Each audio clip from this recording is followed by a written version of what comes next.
Hello, my dear students of class 8. Today I am presenting here the national movement second 1919 to 1947. Previous video में मैंने जालियांवाला बाग में square के बारे में बताई थी और ये जालियांवाला बाग में स्क्वायर हमारे इंडियन हिस्ट्री के लिए एक दर्दनाक इंसिडेंट मानी जाती है। उसके बाद से इंडियन पीपुल ब्रिटिशर्स के अगेंस्ट में यूनाइट होना शुरू हो जाते हैं और गांधी जी के द्वारा एक मूवमेंट सत्याग्रह के बाद यानी कि नॉन कोऑपरेशन मूवमेंट शुरू करते हैं। यानी कि उनका कहना था कि हमारे इंडिया में ब्रिटिशर्स जो इतने प्रोस्पेरस हो रहे हैं उनकी प्रोस्पेरिटी के कारण है कि इंडियन पीपुल उनको कोऑपरेट कर रहे हैं। अगर इंडियन पीपुल उनको कोऑपरेट करना बंद कर दें तो वो यहाँ पे स्टे नहीं कर पाएंगे, इसीलिए उन्होंने वो नॉन कोऑपरेशन मूवमेंट चलाए थे। तो नॉन कोऑपरेशन मूवमेंट चलाने के ढेर सारे काउज थे, जिसमें मैं 2-3 काउज मैं लिख दी हूँ। जैसे पहला है रिमूवल ऑफ अनटचेबिलिटी, नहीं पहला है हिंदू मुस्लिम यूनिटी।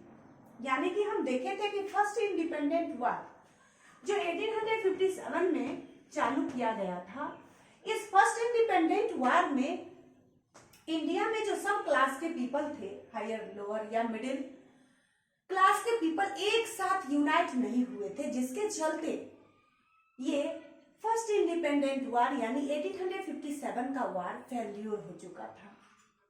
यहाँ तक कि इसमें जो अपर क्लास के जो पीपल थे, जैसे राजा महाराजा लैंडलॉर्ड यहाँ पर के जो थे, वो सारे ब्रिटिशर्स के सपोर्टर्स थे, जिनके चलते ये फर्स्ट इंडिपेंडेंट वार फेल्यूर हो जाते हैं।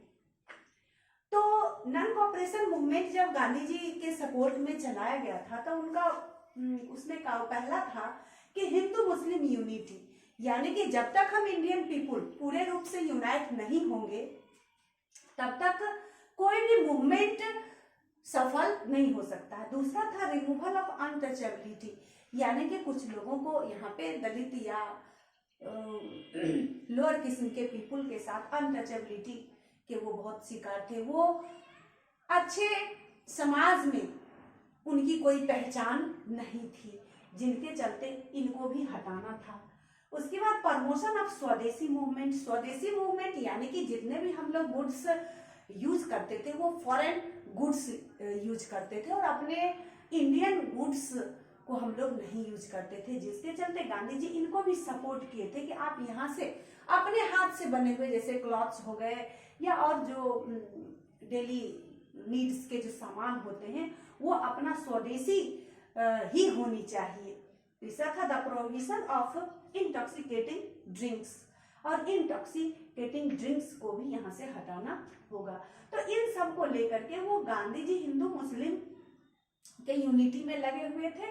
इसके लिए वो नॉन कोऑपरेशन मूवमेंट की बात सोच रहे थे। इसी बीच में क्या होता है कि सुल्तान ऑफ टर्की, यानी कि ये घटना है आपको फर्स्ट वर्ल्ड वार की। फर्स्ट वर्ल्ड वार जो कि इंडिया में नहीं हुई थी, ये यूरोपियन कॉन्टिनेंट में हुई थी। यूरोपियन कॉन्टिनेंट में फर्स्ट वर्ल्ड वार 1914 में स्टार्ट हुई थी और ये 1918 तक चला था। 1900 यानी 14 to 18। अब ये 1914 में जब वहां स्टार्ट हुआ था तो यूरोपियन कॉन्टिनेंट के कंट्री 2 खेमों में बट चुके थे। तो एक जो खेमा था यानी एक जो टीम थी वो उसको कहते थे सेंट्रल पावर और दूसरे जो टीम थी उनको कहते थे एलाइड पावर। तो जब सेंट्रल पावर और एलाइड पावर दोनों में जब लड़ाई होती है यानी फर्स्ट वर्ल्ड वार होती है तो विनर जो होते हैं वो इंग्लैंड, फ्रांस, रूस, अमेरिका, यानी कि ये कंट्री यानी एलाइड पावर जीत जाते हैं।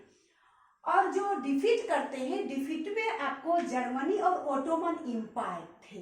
तो ओटोमन इंपायर में जो मेन कंट्री थे वो आपको टर्की थी। ओटोमन इंपायर अपने आसपास के क्षेत्र को भी कंक्वर कर लिए थे और पूरे अपने साम्राज्य का नाम रखे थे ओटोमन इंपायर, जबकि पूरे ओटोमन एम्पायर में टर्की के ही रूलर होते थे, यानी कि मेन उसमें कंट्री थे आपको टर्की। जब फर्स्ट वर्ल्ड वॉर में इसकी जब हार होती है ओटोमन एम्पायर की, तो यहाँ के टेरिटोरीज को जो मतलब मुस्लिम थे, जो नन तुर्क्स थे, वो इस पे कंक्वर कर लेते हैं, इनके विभिन्न पार्ट को कंक्वर करना शुरू कर देते हैं। और इनके जो हेड होते हैं, यानी sultan of Turkey was regarded as khalifa, यानी कि सुल्तान ऑफ टर्की, टर्की के जो सुल्तान होते थे उनको खलीफा के नाम से जाना जाता है, यानी कि the religious head of the Muslim all over the world, यानी कि पूरे वर्ल्ड में रिलीजियस हेड जो होते हैं मुस्लिम के, वो माने जाते हैं आपको खलीफा। तो खलीफा के साथ उन लोग की बर्ताव अच्छी नहीं हुई, इसके अगेंस्ट में यानी कि खिलाफत कमेटी बम्बई में बनाई गई ब्रिटिशर्स, यही वही ब्रिटिशर्स के अगेंस्ट में। तो जब खिलाफत कमेटी बनाई गई तो इसकी सूचना गांधी जी को मिली कि यानी कि हिंदू इंडिया में भी हम लोग ब्रिटिशर्स के अगेंस्ट में प्रोटेस्ट करना चाह रहे थे और मुस्लिम भी ब्रिटिशर्स के अगेंस्ट में प्रोटेस्ट करना चाह रहे थे, इसलिए हिंदू मुस्लिम अगर एक हो जाए तो उधर हमको ब्रिटिशर्स के साथ प्रोटेस्ट करने में थोड़ी सहायता मिलेगी। तो क्या होता, at the same time Gandhi ji saw the Khilafat agitation as a golden opportunity for uniting the Hindu Muslim. अब ये जो खिलाफत एजिटेशन शुरू हुआ था, तो ये गांधी जी के लिए एक सुनहरा अवसर मिल गया, मौका मिल गया दोनों को यूनाइट करने का। तो उसी में खिलाफत कमेटी सक्सेस होती है और सपोर्ट करती है कांग्रेस ने, इंडियन नेशनल कांग्रेस। उस समय इंडिया की सबसे बड़ी पार्टी थी इंडियन नेशनल कांग्रेस। तो इंडियन नेशनल कांग्रेस ने इस खिलाफत मूवमेंट को सपोर्ट करते हैं और दिसंबर 1920 में नागपुर सेशन में इसको एक्सेप्ट भी कर लिया गया। तो इस प्रकार जो नॉन कोऑपरेशन मूवमेंट चला था, तो उसमें नाम पड़ा नॉन कोऑपरेशन मूवमेंट विद खिलाफत मूवमेंट। तो ये 1920 में शुरू हुआ था और 1922 में ये प्रोटेस्ट आगे बढ़ जाते हैं और उत्तर प्रदेश के एक चौरा चौरी नामक जगह पे एक बहुत बड़ी घटना घट जाती है। वहां पे पुलिस को आग लगा के जला दी जाती है एक जगह।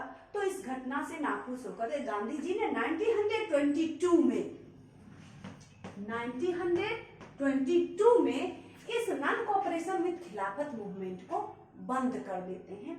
तो आगे हम लोग अब देखेंगे कि किस प्रकार अब ये नेशनल मूवमेंट कैसे आगे बढ़ती है। नेक्स्ट वीडियो में हम लोग देखेंगे। धन्यवाद।